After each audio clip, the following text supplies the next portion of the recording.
കഴിഞ്ഞ ദിവസം മുഖ്യമന്ത്രി ഒരു ഇംഗ്ലീഷ് പത്രത്തിന് നൽകിയ ലേഖനവുമായി ബന്ധപ്പെട്ട് ഉള്ള വിവാദമാണ് ഇപ്പോൾ ഉയർന്നുകൊണ്ടിരിക്കുന്നത്. അതിൽ അദ്ദേഹം പറഞ്ഞത് കഴിഞ്ഞ 5 വർഷത്തിനിടയ്ക്ക്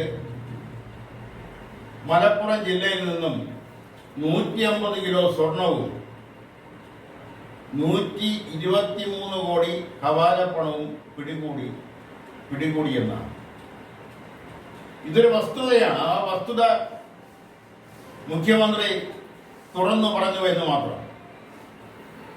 150 കിലോഗ്രാം സ്വർണം പിടികൂടി എന്ന് പറയുമ്പോൾ അത് പിടിക്കപ്പെടാതെ എത്ര കിലോ സ്വർണമായിരിക്കും മലപ്പുറത്ത് വന്നിട്ടുള്ളത്?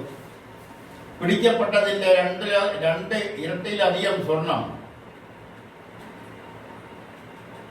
പിടിക്കപ്പെടാതെ മലപ്പുറത്ത് എത്തിയിട്ടുണ്ടാവും.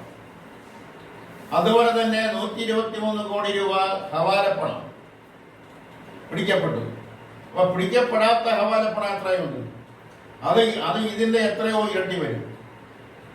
ഇപ്പൊ ഇതെല്ലാം ഏറ്റവും കൂടുതൽ കേന്ദ്രീകരിച്ചിരിക്കുന്ന മലപ്പുറം ജില്ലയാണ് എന്ന കാര്യത്തിൽ കേരളത്തിലെ മുഴുവൻ ജനങ്ങൾക്കും അതൊരു വസ്തുതയാണെന്നുള്ള യാഥാർത്ഥ്യം തിരിച്ചറിയാം.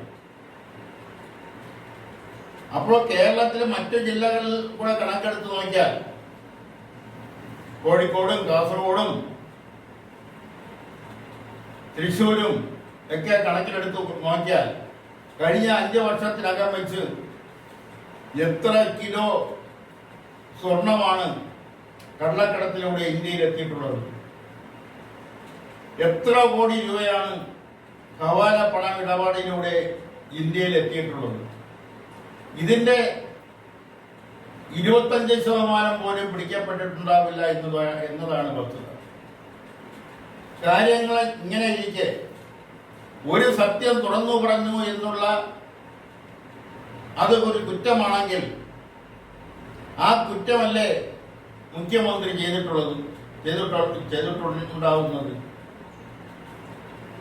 മുഖ്യമന്ത്രിക്ക് കിട്ടിയ ഔദ്യോഗിക കണക്കനുസരിച്ചാണ് 150 കിലോ സ്വർണവും 123 കോടി ഹവാലപ്പണവും മലപ്പുറം ജില്ലയിൽ നിന്നും പിടിച്ചു കേസെടുത്തു എന്ന് പറഞ്ഞു.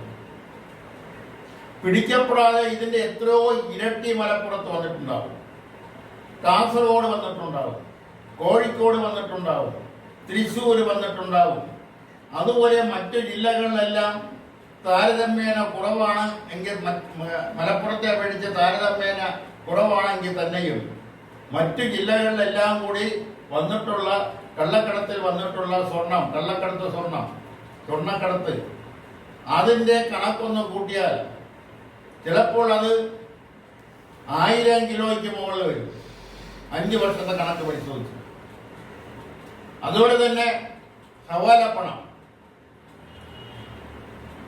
5 വർഷത്തിനിടയ്ക്ക് 123 കോടി രൂപ ഹവാലപ്പണം മലപ്പുറത്ത് വന്നു. അത് പിടിച്ചെടുത്തു, കേസാക്കി.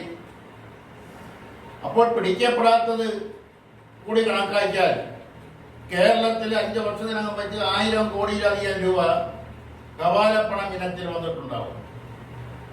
ഇതെല്ലാം ഈ രാജ്യത്തിന്റെ സമ്പദ് വ്യവസ്ഥയുടെ താരതമ്യേന തന്തുലനാവസ്ഥ ഇല്ലാതാക്കിയാണ് ചെയ്യുന്നത്. കാരണം ഈ പണത്തിന്റെയോ ഈ സ്വർണത്തിന്റെയോ ഒന്നും ടാക്സ്, ഒരു നികുതിയോ ഒന്നും സർക്കാരിൽ ലഭിക്കുന്നില്ല.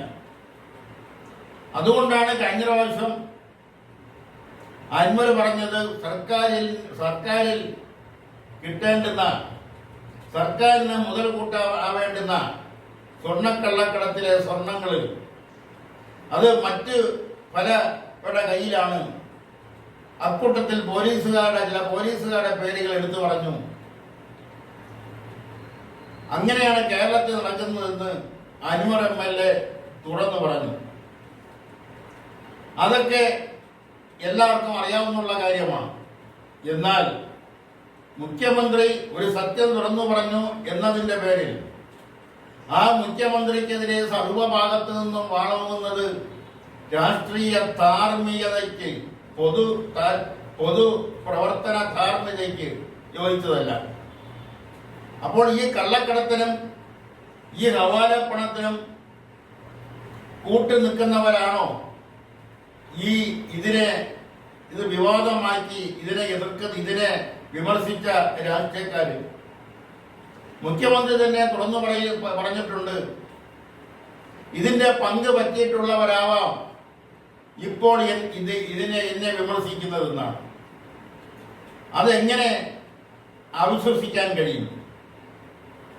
ഹവാലപ്പണത്തിന്റെ ഗുണം അല്ലെങ്കിൽ സ്വർണ്ണക്കള്ളക്കണത്തിന്റെ ഗുണം അത് ഏതെല്ലാം മേഖലയിലാണ് ലഭിക്കുന്നത്? കള്ളപ്പണത്തിന്റെ അല്ലെങ്കിൽ ഹവാലപ്പണത്തിന്റെ മുഖ്യ ജില്ലയായ അതുപോലെ തന്നെ സ്വർണ്ണക്കള്ളക്കടത്തിന്റെ മുഖ്യ ജില്ലയായ സ്വർണം ചെന്ന് കേന്ദ്രീകരിക്കുന്നതിന്റെ മുഖ്യ ജില്ല ആയിട്ടാണ് മലപ്പുറം ജില്ലയെ എടുത്തു പറഞ്ഞത്. അത് എല്ലാവർക്കും എത്രയോ കാലമായി എല്ലാവർക്കും അറിയാവുന്ന കാര്യമാണ്. ഇപ്പോൾ അത് വിവാദമാക്കിയവരെല്ലാം തന്നെ അതിന്റെ ഗുണഭോക്താക്കളാണ് എന്ന് പറഞ്ഞാൽ അത് എങ്ങനെ നിഷേധിക്കാൻ കഴിയും? അതുകൊണ്ട് ഈ വിവാദങ്ങളെ ഒന്നും കണക്കിലെടുക്കാതെ